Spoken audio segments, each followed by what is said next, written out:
This is the Grapple of Right, episode 12 of our guest, Way Kilo Tran.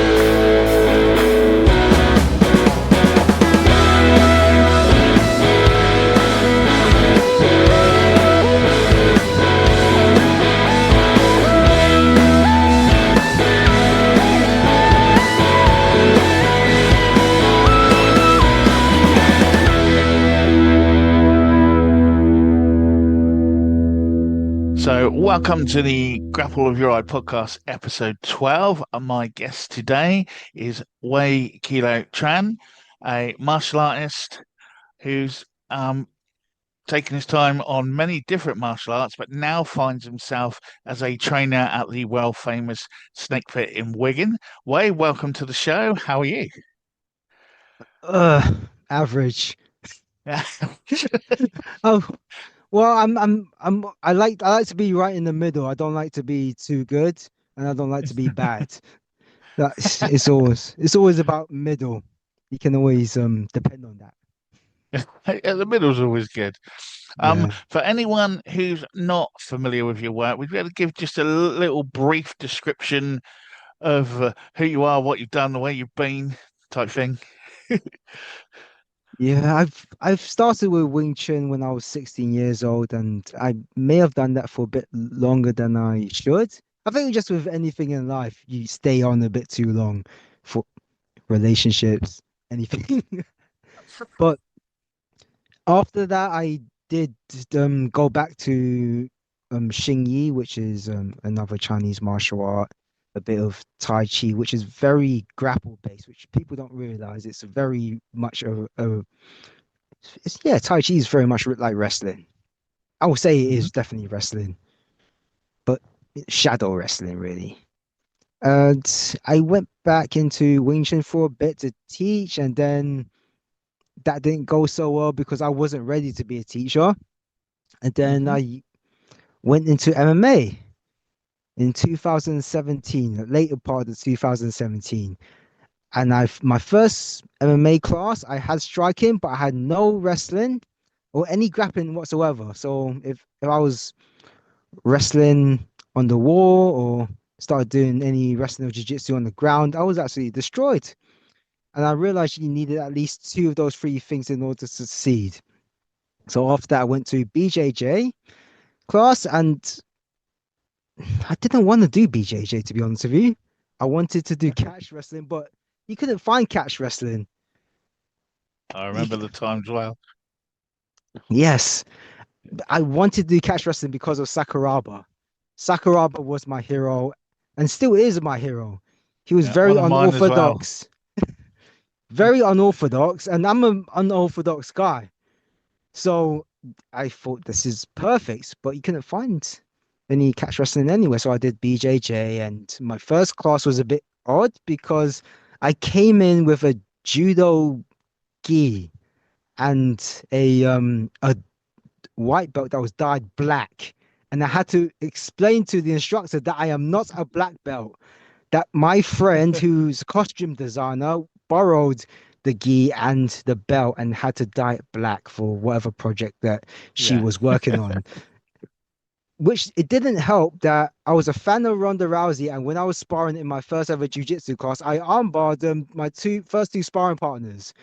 So the coach had to spar with me to find out whether I was lying or not. And oh, I think he figured Sandbagger. out. Yeah, I think he figured out that I just knew how to do an armbar from Armbar. what from watching, and I That's didn't know it. brilliant.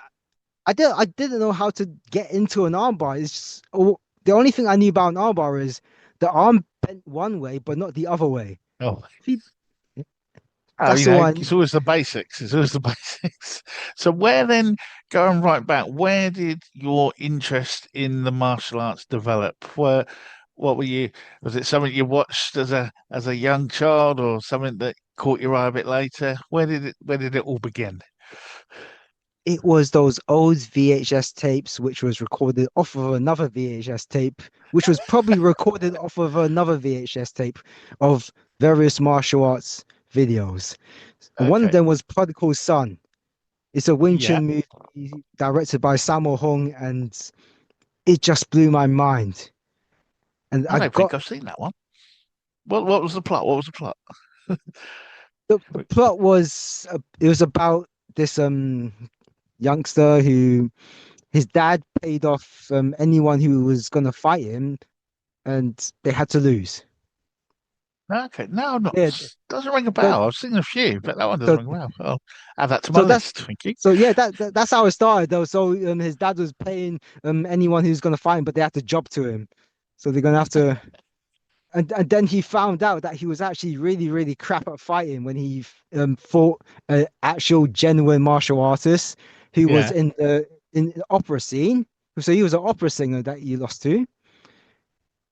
This guy turned out to be a Wing Chun master. So he followed this Wing Chun master. He learned Wing Chun, and that's essentially the reason why I started Wing Chun because I kept on watching that movie over and over again as a kid. Oh, And brilliant. also, So, oh, yeah, carry on. So, yeah. no, and also just the various Jackie Chan movies like Police Story. Police Story was another one I kept on watching over and over again. And my mum doesn't know this at all, but I used to jump over gates. I jump off of not tall buildings, but tall enough to make you want to think, I don't, I don't want my child to do that. Otherwise, he might die.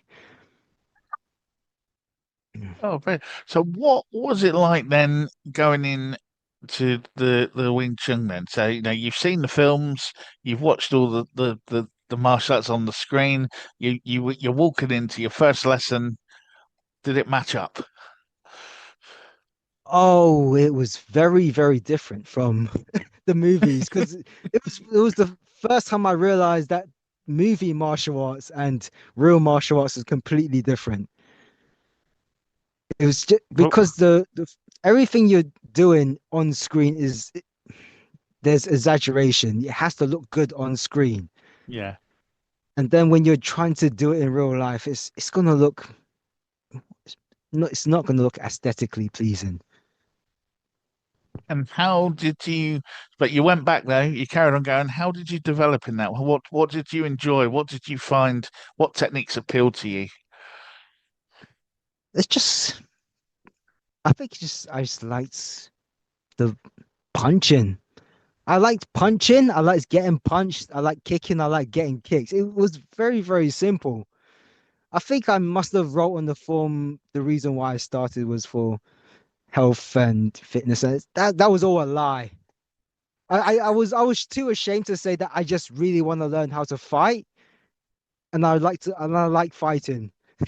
And but the funny thing is the more I learn about martial arts, the more I learn how strong the human body is. At the same time, learn how equally weak it can be. So the fear of using it on someone, you have to you have to be careful. Hmm. Yeah, definitely. How did your progress um go then? Because it sort of sounded like from your introduction you might have sort of fell out of love with it a little bit as time went on. Yes, I absolutely love doing it, but then it got to a point where it was mostly the community because I felt like for the majority of Wing Chun practitioners, they wasn't practicing it in a practical sense anymore because Wing Chun Okay. was built on its reputation for its fights, and it got to a point when they stopped doing that. They stopped proving that Wing Chun worked. And I feel like in a sense it parallels the catch wrestling scene where there's a lot of people that will talk about catch wrestling. They haven't competed at all, but there's But right now I feel like it is changing. There's more and more people going out there and they're competing and they're putting A their lot more money where their. opportunities to compete now, aren't there? Yeah, we'll get to Oh that bit in a yes, bit. Yeah, definitely. yeah, there. Okay, so you then move on from Wing Chun. Where does what catches your eye? What was next for you? Actually, early on, I did another martial art called Xing Yi. So Okay, I did that alongside Wing Chun for about a year or so. Then I got off of it because it was just too much to keep up with both at the same time. yeah, And and then after maybe university, I went back into learning Xing Yi again, and then went on into learning Tai Chi, which was the a surprise to my teacher because my teacher taught Xing Yi, Tai Chi, and Ba Gua Zhang. And Xing Yi is known for its aggressiveness, and I I tend was going to to. say, what would be what? Could you just explain to anyone who's not so sure on the differences? Because I think to a lot of people, a lot of those styles are, for lack of it, they all think they're the same thing, really. Or what were the main sort of principal differences and ethoses in them? It's Xing Yi was very much like Wing Chun in the sense that it was about directness, direct lines in terms of attacking, direct punches and kicks. Even though Xingyi it uses some zigzagging motions, but it's Hmm. very much about I'm gonna run into you with this punch and this kick, and I'll pretend that there's no obstacle right in front of me. I'm just gonna blast through you. So it's very aggressive in its mindset. So when I'm Okay. asking my teacher, can I learn some Tai Chi, please? He was very shocked. And how did that appeal to you then? Because like you say, you're doing these aggressive styles. What was it that made you sort of have a look at Tai Chi? I felt like there wasn't enough balance in what I was doing. Because when you have Leading to that, the dark side. it's just that when you have that one aggressive mindset, you feel like I think I need to mellow out a bit. It's not, which That wasn't, makes sense.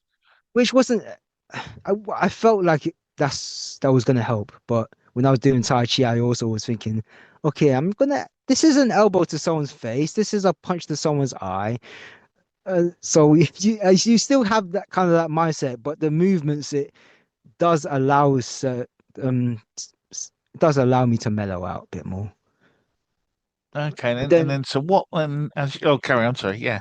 no, yeah, when I had to dissect the movements for myself because when a lot of the times when you're learning this stuff, there's especially teachers nowadays, they won't break it down for you and teach you how to use it for a fight, which back in the old days they were able to.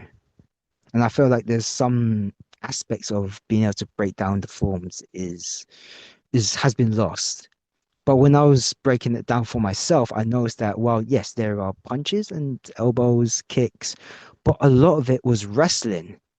But I didn't have any context for wrestling or grappling. So I'm Okay. doing all of these movements, which is essentially shadow wrestling. But you can see this is a double leg, this is a single leg, this is an ankle pick, this is a fireman's carry, but I had no context for how to use them or get into them. So I guess I had some knowledge of wrestling without actually being able to use it. To use it or realize that you did. Yeah, that's pretty good. So where did that lead you then? Is that when you started to look more at the grappling side, or I got into MMA a bit oh around yeah, so yeah, you went to just MMA. Sorry, yeah, you said that. yeah, Yeah. but I watched it and I just wanted to see how all of this worked in all ranges because it's not something that's generally considered in Chinese martial arts because if a fight gets to the ground it tends to be seen as uncivilized. This is not what gentlemen do. We don't fight on the ground. We fight standing up. And which Yeah. is funny because when you look at any martial arts around the world, it's not always about effectiveness. Sometimes the martial art itself, regardless of where you are in the world, it can be dictated by societal expectations.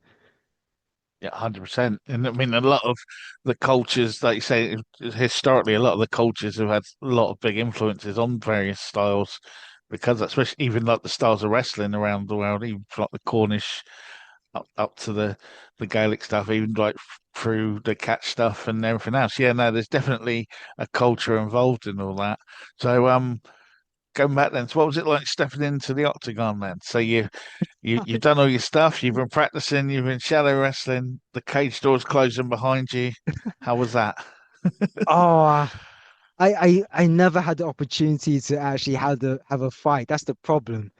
Because Ah, I kept on training for it, and there's something or another just happens, and I won't speak about one of the reasons because it I'm keeping that to myself. It has I know, fair enough. because it also involves other people's stories. Yeah.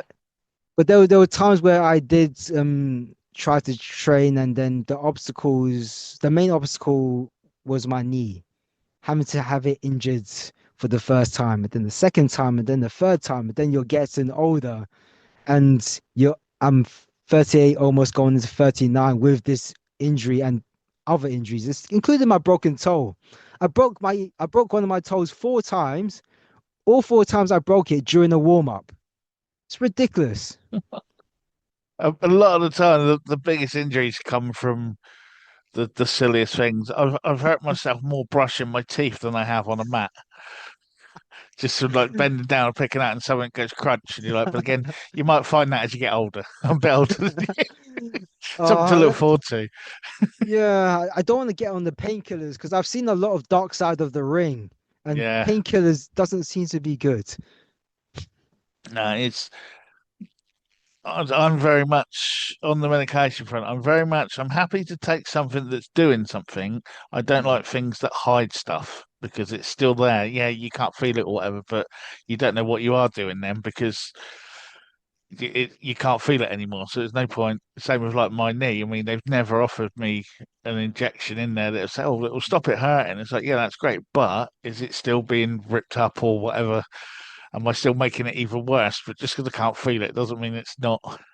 Yeah, I'm very much against all that. And like you say, the professional wrestling is um, educated well on painkillers from the tragedies that have happened in that business. But mm. yeah, so okay, so you didn't get to a fight up, but you're trying a bit of MMA. What then leads you away from that? Where do you go from there? I just went full into BJJ, and again, oh, to be fair, that was also because of another injury. So, because in the MMA class, someone did a scissor takedown, Tony and Basami. and I my foot was firmly planted on the mat, but my body went the other way. So that took me out for 3 months of MMA, but for whatever reason, I decided to continue BJJ. So I was hopping onto the mats with a walking stick that I borrowed from my mum because my mum uses a walking stick, but she has two, so that's okay. So I could borrow one of her walking sticks. So I'm it's interesting. This is actually appropriate because your previous episode was about children learning martial arts for their ADHD, Yeah, yeah. and I I've been diagnosed as a kid. I don't take any medication at all, and I don't plan to take any medication whatsoever because I think I'm dealing with it as much as I can. But anyway, that with the walking stick thing, I'm walking on the street and I feel like everyone is slower than me. I didn't realize this was an ADHD thing where I'm absolutely annoyed at everyone else being slower. Maybe I'm just being a bit fast when I'm walking, but I'm even on the walking stick. I feel like, how is everyone walking so slow? This is absolutely ridiculous. And I'm the walking stick looking like a madman. And they're wondering, do you actually need that stick? So I so I would walk onto the mats with I'll put my walking stick aside. I no one saw me with a walking stick. I get on the mats and I roll with people, and what I realized is that I can't do anything from guard because my leg doesn't work. So I have to I know the go top feeling on that one. That's like mine. Yeah. So I have to focus on top game. So this is the first time I ever did any top game stuff. So I'm hopping around on one leg. And after 2 weeks, I just got used to it and I realized, oh, I'm really good at this on one leg. So that's how it developed a top game, which eventually leads into wrestling at some point. But it's I can see people being demoralized as I walk off the mat with a walking stick. It's and it's ridiculous, but yeah, that's I got into grappling a lot more because of that injury. Was it because you saw the Billy Robinson videos where he's coming on with his walking stick and you're like, I want to do that as well, and then I've just been crushing someone? I've been making that joke to people that because I've essentially retired from catch wrestling competitions, that if I want to get into more teaching, that eventually I'll have to find a walking stick for myself because my knee is getting worse and worse. I'm doing what I can, but just walking is tough. I can, for whatever reason, I can still train, and my training partners um didn't don't understand it because they see me do all these things on the mats, but if I'm getting up and down or just walking or just getting up a step or going down the step, um, uh, my knee just goes. They look at me It's thinking, adrenaline's a great thing, isn't it? It's just got me for a few, I think. But no, I know exactly what you mean on that. So when did the snake pit come into the picture? You're jiu-jitsuing around now. Is this where the nickname came in? Was the nickname, did that arrive, did Kilo arrive in jiu-jitsu, or was that a bit later, or it was jujitsu. It was in, yeah? I believe it was 2018, maybe around the beginning of 2018. I decided to enter my first competition, and it was a no-gi competition. I I I did cut weight for it, not too much. I went on the scales at home. I trusted the scales at home, and I shouldn't have. But then I went to the venue, I weighed in, and it's one of those ones where you had to weigh in just before you get onto the mats, so you didn't have opportunity. To do anything? Yeah. Yeah, so I was over 1 kilo. I was over by 1 kilo, and it was kind of embarrassing, but afterwards I just ate my lunch and I enjoyed my lunch. Oh, fair enough. And oh, Yeah, that's where that came from. And cursed by a yeah, kilo forever. yeah. It's I, just absolutely silly. But never cut weight before, and you shouldn't really cut weight too much anyway for a competition. Just yeah. jump I in, have mean, a go. even recently, as we record this, there was a few incidents. I think at the latest UFC weigh-ins where a guy made weight but then wasn't medically cleared because he'd cut so much, and I think he, I don't know, I think he ended up in hospital. I haven't read it all up yet because I haven't seen all the results yet. So, and I watched the Elimination Chamber instead, but I still which haven't is very watched that good. yet.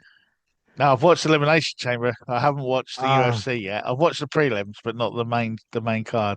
mm. Elimination Chamber was a great ending. If you haven't seen it yet, I I wasn't think I've expecting what happened. I think that has been spoiled to me already because I've been going on Uh, YouTube and I get oh, my I try and keep away. algorithms. I try and keep away from it. But no, the all I'll say is the Cody comment. I imagine will get a lot of backlash or concern or worry, or people just cheer it. So I'll leave it there without going too much.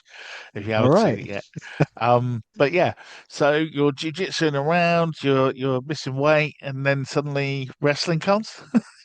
Yes, it was actually a year later where Yeah, I was I decided, okay, I'm gonna have to do some catch wrestling now. I have options of online courses that are from they're based in America, maybe go on online courses, or I go up to the Snake Pit. And I from my experience, learning from instructionals, learning from videos, they don't work as well as having an instructor in front of you, yeah. just looking at all these any details of what you're doing that could be wrong. when you have an instructor actually in front of you, they can see every single mistake you can make or are about to make or Yeah. doing at that moment. So how did you Mm. find that? And what was that day one walking in the snake pit like for Way? What was I can remember I'm my day. What was yours I, like? I'm I'm generally a quiet guy, so I walk in there, don't know anyone. It was first of all, before I actually even walked there, I turned to the wrong part. Oh, So I walked all the way down and I couldn't see it, and I realized that I walked down the wrong path, and then I walked out and but anyone who's there- ever been there's a to the snake metaphor pit for for the you. anyone's ever been to the snake pit for the first time, they know they can get lost because the postcode isn't exact. Because the address is the fields. I mean, what is the Yeah. fields? It doesn't actually exist. Northerners. Sorry. And eventually, I did see the sign that says the snake pit. So, oh, I'm sure it's there. So I walked down, and the roads were very. There's a lot of potholes there, and there still is to this day. I walked through everything. Everyone was friendly for the most part, but I was quite nervous because it's a new place, new environment, and Roy was a student of Billy Riley, absolute legend. How could you not be Exactly. intimidated to even walk in that place? Then when the class started, I'm surrounded by giants. I'm 5'4". I, I'm I'm I'm I'm generally the smallest guy in most martial arts rooms. So walking into the snake pit with these giants, but you find out that all of them are lovely, lovely people. They're very, very nice. But before going to Snake Pit, I'll be consuming all of these catch wrestling videos. I'm expecting violence. I'm expecting, yeah, I'm expecting, yeah, Yeah. bones breaking. My face is getting torn off. Eye gouges. I don't know why eye gouges. Getting slammed on my head. But I go there and Roy, and I remember exactly where Roy was standing, where he said that catch wrestling is a gentleman's sport. I've never heard anyone describe catch wrestling as a gentleman's sport. And that No just swearing on the fascinated mat. me. Yeah, no swearing on the Yeah, mat, swearing on the mat. which is interesting because there's a lot of moves that can be applied to you that makes you want to swear. So Oh that's a yes. lot of self-control right there. I believe I did swear once accidentally because someone applied a very painful hold on me. So it's very I think difficult. you're allowed then. Yeah. Yeah, you just get a warning.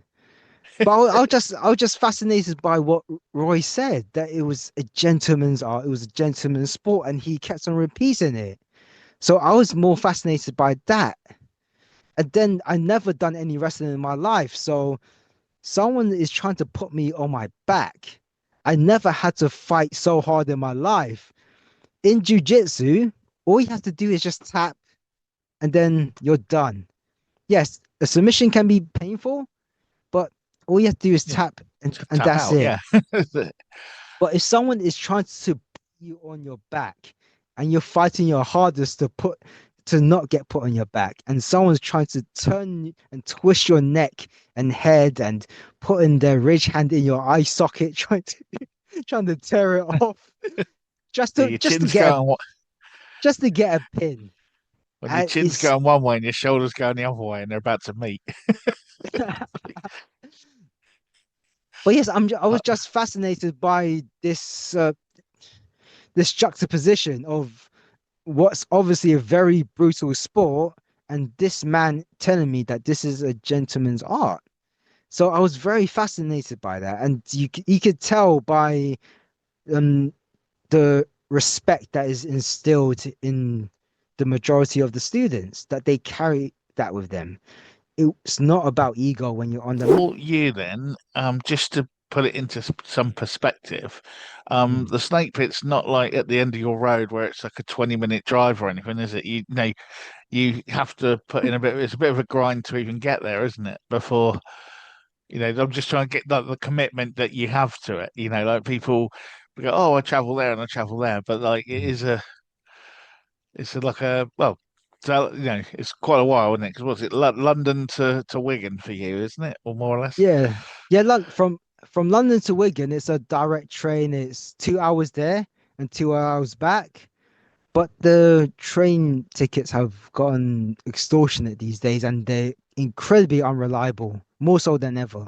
So I've been taking the National Express coach these days, and if I take the overnight one, it's 7 hours, but I get to sleep. All I have to do is put on the neck pillow. I'm all right, and then it's 4 hours back. Yeah, that So that's what it's kills. so That's what I kills do. me on it. Because I'm Southampton, so it's a bit further down, and I don't drive either. So it's just like, Yeah, but because you're very much on the coast. It really does. It does. That travel is a lot more difficult for you. For London, and it's a it's direct and also train. it's a weekend of doing that, and then being ready for school Monday morning. I don't think the kids will be getting away with a lot on Monday. I think. Yeah, I can't do it. I can't move. But yeah. So right, we're at the Snake Pit. Then you've been going a few times. I mean, I met you. We met on the level one course, the level one certification course. Had you been doing much before that as well, or was that sort of your main sort of first big step? Yeah, I had a number of sessions before Hmm. lockdown, and then after lockdown, I had a few more sessions, and then the level one came around. So yeah, And so I how had was that compared? Well, oh yeah. So hmm? how was that? How was that then taking on the level one? And obviously, then you've progressed through. How have you found the what's the curriculum and the structure of it all? Because it's a step up each time, isn't it? How do you find it?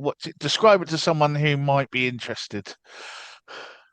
So the level one and the level two, I guess you can say they are fundamentals in many ways. You're Mm. learning the holds, you're learning what the grips are, you're learning your sprags, you're learning your single legs, your double legs. You learn the single leg in the snake pit way, which if you watch a lot of the British pro wrestling matches, they do the single leg exactly the same way. You don't put the leg in between your leg, you have the leg outside. And I remember that's the thing that stood out when Roy was teaching the single leg, because I've never seen the single leg done like that. So yeah, the level one, level two are the fundamentals. Well, although the level two, I feel like it's made to scare off anyone who wants to proceed, because there's a lot of throws and there's a lot of submissions, a lot of cradles. So if you're not getting thrown to the ground, you're getting folded in half. If you're not getting folded in half, you're getting neck cranked. So it's a level two is a very tough one. Hmm. And And then the free. level three is the mat wrestling, which is my favorite part. Again, I remember my first day at the snake pit. I remember exactly where Roy stood, where he said that the snake pit is known for two things: mat wrestling and hooking in. I never forgot that. We learned a lot of hooking in techniques that day, which led to the chicken wing crossface, and which by the way, huge Bob Backlund fan, a heel Bob Backlund, learning that the chicken wing crossface is a legitimate submission, and I learned it at the snake pit from Billy Riley's student. That was amazing. I texted my friends who I've known since secondary school, and we're both huge fans of pro wrestling. The Bret Hart days, the Bob Backlund days, Yeah. especially heel Bob Backlunds. I'm never a heel type of guy. Even with Steve Austin, I did not like him. And even that whole babyface turn, that double turn thing, I still love Bret Hart, hated Stone Cold, but Bob Backlund with his chicken wing crossface, and you can see that there was he had a mental breakdown. That was a man having a mental breakdown. He was seen as a hero at one point. He saw that there was a change in the way people saw their heroes and saw their villains. and Bob Backlund was an unfortunate victim of the changing of the time. So he had to chicken wing crossface people. Yeah, damn right. And he did it well. And Mm, he probably still could now. And again, I think it's a testament to that style of wrestling, like you're saying, that Snake Pit and that his mentality is that he's probably as fit now as he was then. Like those sorts of guys. The same as like yeah. Dan Severn when I was talking to him the other week. Just that instilled drilling, repetition, fitness thing that those guys have. And again, same with like Roy, like Roy on the mat teaching that because I wouldn't like to say his age in case I get it wrong, but he's an older man now. How is it official his age? I don't want to say it in He case I get it wrong, but he's he's an older, very yeah, old. God, he's he's a 81 very old, now. 81 now, and he still takes his time on the mat to show you something, and you know, I dread that child who might try and, or that teenager who might try and like nick his shopping bag as he leaves the shop because get that old man. And it's yeah, no, that is a different, I think it's sort of a generational or that sort of mentality anyway. It's yeah, it always impressed me. Yeah. But And I'm like you sure say, that just and you wouldn't want to try it on Danny Hodge when he was around. oh man, It doesn't matter what age, yeah. it's that sort of thing. And those people that trained in it who properly trained in it, they're sort of you can just tell. And there are people that do it, and there are people that are just full on, and that was their life. Yeah. Both Gotches, Hackenschmidt, and all those guys. They were just machines. Mm. And was it Hodge? Who was the guy that broke his neck in the car accident and then It was actually carried it? Yeah, it was Hodge. Carried Hodge. his own broken neck to the hospital, wasn't it? Yeah. Wasn't it? Yeah, was it? Yeah, he broke his neck and Yeah, he held his own head up. He he had walked to by carry miles, it. Yeah. carried his own head up with a broken neck and walked to the hospital. It's crazy. But I It- think we need to go back to. There's a lot of gym stuff now. I mean, this is a whole other discussion. Sorry, I'm cutting in on it. There's a whole other yeah. discussion. But I think we need to go back to some of those old school training methods. They seem to work a lot. Have you seen Al Snow lately? He's gone. He's gone back to all like the Hackenschmidt stuff and all that, and that's all he does now, and the Gotch stuff. And he looks in better shape now than he did like 20 years ago. Oh, I didn't know that. Yeah, Oh, have a that's look on some amazing. of his stuff now. He's gone back to like I'm going to do all the old school stuff, and he just looks ridiculous now. And apparently, he's saying it's just all from that, and I'm taking him at his word. Yeah. But I yeah, mean, there's my own stuff on there. physical training. Oh, my own physical training is very simple. It's just it's the Hindu push-ups, Hindu squats, and maybe a few extra stuff here and there, but I keep it very, very simple. I try to be like the great gamma, but I don't think I can do great gamma numbers. Like so No one can do great gamma numbers. I don't. Yeah, 5 years ago, I told myself I'm gonna reach great gamma numbers, and 5 years later, I'm nowhere close well, because the the, consistency keeps going up and down depending on how injured I get. the fact that you're still heading in the direction, it's not a race. It's consistency. Keep going, sir. Yeah. Keep going. So, where were we? We went off of the massive training tangent now, but it's still useful. Yeah. Um, so yeah, you're going through the levels at the Snake Pit. When does suddenly you get this? Hey, do you want to be a trainer here? Where does that come from? How do you feel? What's that like? It's a surprise. It's an absolute surprise because before that I was asked to represent the Snake Pit as a wrestler. So I That's represented right. I was going to say, Snake Pit yeah. at the Worlds, and that was again that's a huge shock. I f- I get the feeling that I wasn't asked based on my wrestling ability because I was still trying to learn wrestling. And becoming a coach, being asked to become a coach again, I don't feel like I will ever be on that level of Bob Robinson and Billy Robinson, Carl Gotch, Roy Wood. In terms of a wrestler, I will never be those guys, but I feel like I'm given the knowledge to train the next generation to be those guys, to be those people. Okay. I feel like I'm very confident I got the knowledge to train the next Bob Robinson. It's not because of me, it's because of the knowledge that I was given and the knowledge I believe is still valid today. It's just not trained the way it used to be trained. And I feel like every technique you ever learned, it goes in cycles. Some things go out of Mhm. fashion, some things come back into fashion. You're not really come up with anything new most of the time. You're rediscovering something or you're doing a variation of something old. Yeah, excellent, excellent. And so as well, actually, let's go back first. What was it like competing at Worlds to start with? Because obviously, you look around that changing room, there's different people wandering around. Um, Josh I, Barnett I'm was even there, one day with his team. They came over that year as well, didn't they? I think, or was it just him that year? Then he brought the team the next year. I'm trying to remember now. Oh no, it was him the next year. Oh, It was was it the him next year? yeah, so Okay. at at the competing at the Worlds, for anyone who knows me very well, and they won't be surprised to hear that I wasn't nervous. But I did see a table full of food.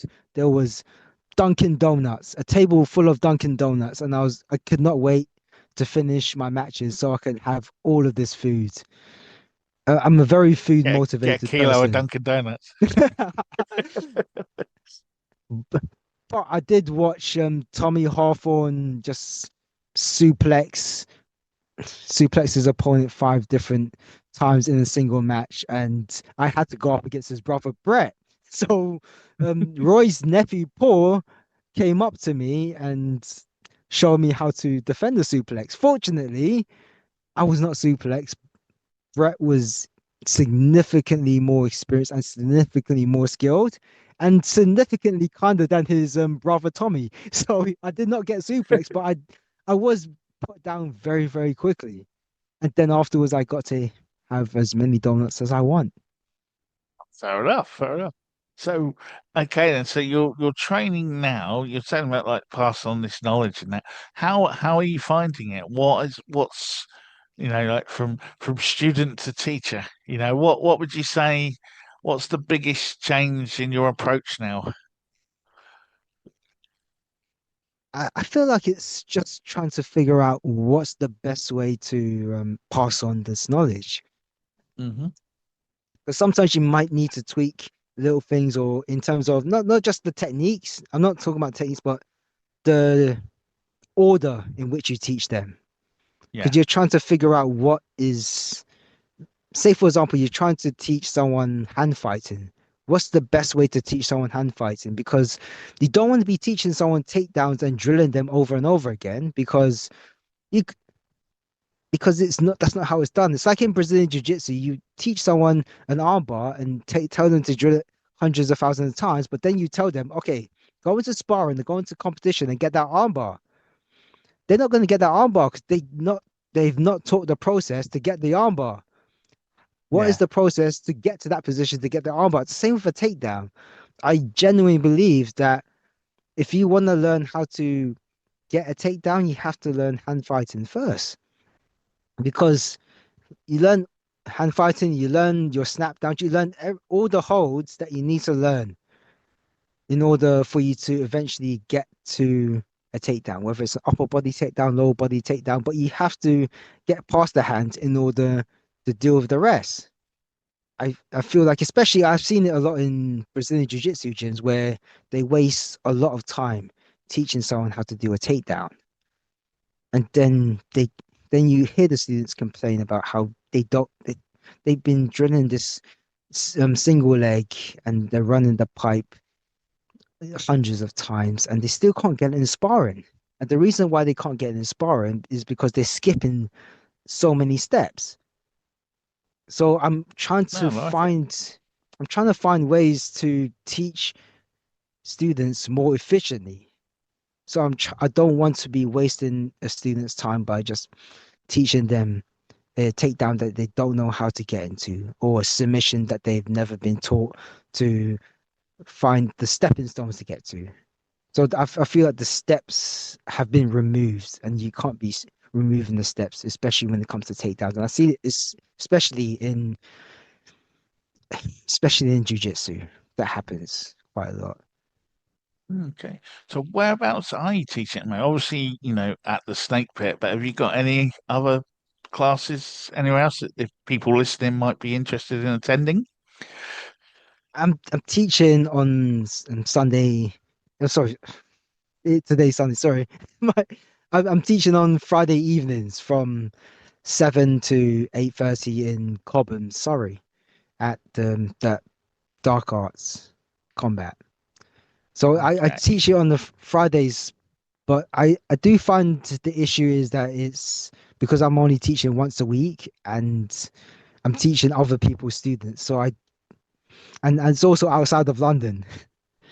So I don't get the it's not that Mark doesn't give me full autonomy of how to teach his students.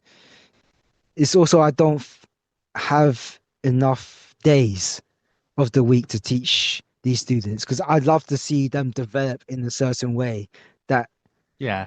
only having one day to teach them doesn't allow that to happen. And it's not anyone's fault. As anyone who's ever ran a club, there's only so many times in a day to teach to have so many classes, and you have to deal with the hall sometimes because the hall might not give you the times that you want. And yeah, this year I am trying to start teaching jujitsu, catch wrestling, and Wing Chun at my own place at some point in London. So Okay. I was going to hopefully ask if you've in got any dreams for the future, ideas for the future. Come, come down south. because there's really nothing for catch wrestling in London at the moment.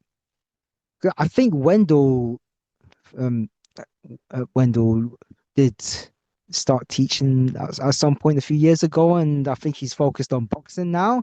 So you could say that he was the first guy teaching catch wrestling in London, and Yeah. it's unfortunate that there isn't more because I want to see more clubs in London who legitimately know catch wrestling and legitimately teaching catch wrestling. And with such like a lineage back to the beginnings, really, with yourself now. You're in that lineage now, which is I What think is you, amazing. well, it's kind of scary. I feel it's almost looks like it's been diluted. It's Billy, Billy Riley, Roy Wood, and then somehow it's me. And hopefully anyone I teach is going to do a significantly better job than I did as a wrestler. Yeah, but it's just how I was saying this to on the other day to somebody. I might have even been down seven again. I'm at the point now where a lot of stuff that I really wanted when I was sort of 19, 20 is now available to me. But my body's not 19 or 20 anymore, but I think I am. And I have to accept that, because even like we got the freestyle wrestling knee on our club in Southampton now, and we're the only club affiliated with the British Wrestling Association, like in the south of England. Like I think there might be, I mean, it's Slough, Windsor, and then us. And it's like, and people sort of come up. We have people coming up from like Cornwall and that and training for a couple of days or doing privates and things and going back and all sorts of things going on in our classes. And we got our tournaments and stuff. And, you know, if I was about 18, 19, I'd have loved that. But it's now it is. And, would I like to compete? Yeah. A, there's probably no one at my age who wants to compete. And B, it's a bit like the BJJ tournaments. I just end up with someone who's 21 because my category gets merged and then I get murdered. So it's a 21-year-old who's got 15 MMA fights and he's going around. He's on his fifth workout of the day in 12 protein shake, and then there's me sat there going like, "Hello." But yeah, no, but it's enjoy it. I think you do really well with it, and like you say, your vision of it and how you want to teach it sounds just as impressive as your predecessors. Oh, you want to word it, Yeah. your Jedi Masters. um, yeah, it's good. What other goals have you got for yourself? Because obviously you said about the club. What about for you yourself? Is there any other things that you want to achieve? It's really just as a teacher. What I've realized from a very early age was initially I wanted to be Mike Tyson in terms of I want to be that fighter. I want to be the savage and I and then I found out about Costa Amato, the man behind Yeah, Mike Tyson, and I thought that Costa Amato was far more impressive than Mike Tyson. yeah. I've always said if Customato was still alive, Mike Tyson would be champion now. Oh yes, He just had him, and he could get him, he could control him, he could do it. Yeah, great name. If no one knows who he is, get on Google. Carry on, sir. Sorry. yes, and that's been my goal for a very long time, and in many ways, I didn't even realize that that's who I wanted to be. But I've gained so much appreciation for custom model that I want to be a custom model for someone else. That's generally my main goal. And I'm looking at or revising any martial arts that I've ever learned and trying to figure out, okay, what is the most efficient way to teach some of these things? I don't want to waste my students' time and I don't want to waste my time.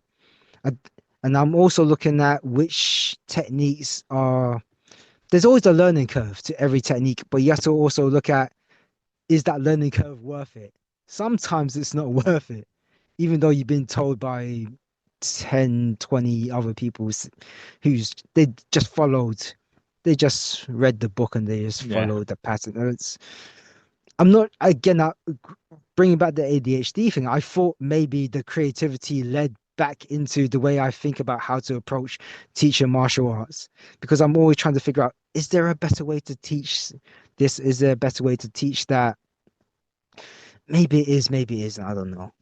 But that's really my goal to be effective as a teacher, to be the the next Costamato in catch wrestling. If I can, that'd be great. If I can't, I'll still try. Well, again, keep trying because the fact that you're even thinking like that, I think, is amazing. As a school teacher by day, just hearing things like that, that's what I'd like some teachers to think about. But again, it becomes routine, shall we say, like you Hmm. say, and then we just people just end up doing what they need to do, and they're not thinking about the ins and outs of it and why they're doing it and how they can adjust it to benefit their students. So, no, it sounds brilliant to me, sir. Yeah. Is there anything else you've got or you'd like to share with us? Have you got any other things lined out or anything else that you'd like to share with our audience? Well, I I really don't know what else to say. All I can say is that look out that London is gonna have catch wrestling at some point. And it might be you might see it on the BJJ scenes as well. You're gonna see people doing flying murs, cross buttocks. They're gonna get my students will probably be suffocating people with scarf holds. There's gonna be submissions from their head. There might be some neck cranky submissions, but they're very IBJJF legal. So they're almost neck cranky, but not quite enough to make you Not tap. cranky enough. Yeah, there's gonna be this. My students will be putting elbows in very soft parts of your students' bodies, maybe the ribs and the chin and the well, not the chin and the eye socket. That's a bit too much, maybe. Grinding shins on Achilles tendons. You're gonna be seeing borderline illegal stuff that's not quite illegal. So there you go. That's brilliant. And if anyone listening to this wants to get hold of you, wants to maybe train with you or ask your advice on anything, what's the best way for anyone to get hold of you? Probably just through Instagram. Type in Wei Tran martial arts, WEITRAN dot martial arts. You'll find me. Actually, I hope you'll find me. Did I get that right? I'll Maybe. put a link in the show notes for you anyway. I'll put a link in the show notes so they can click on it. And if you've got any other links you want to throw me, I'll put them in the show notes as well then, and then people can chase you up and hound you for wisdom. Oh, thank you But very much. no, definitely. It has been a real pleasure to talk to you today on the show. And thank you for taking time out of your busy schedule to do that. Um, yeah, no, it is very much appreciated, sir. Thank you very much. Thank you very much. That was the Grapple of Your Eye podcast, episode 12, with our guest this week, Wei Kilo Tran, an instructor from the Snake Pit of Wigan. We'll be back next week with another guest. Until then, you can subscribe and like us on YouTube. If you hit the notification button as well, we'll be making sure you get all our news straight away. We are also available on all the podcast apps like Spotify and Apple Podcasts. And you can also follow us on social media from Instagram, Facebook, and all the others. And to keep up to date with everything, you can get on the grappleofyoureye.com, where that will keep you in line with everything we're doing. We'll be back next week. We just want you to stay safe and stay on the mats.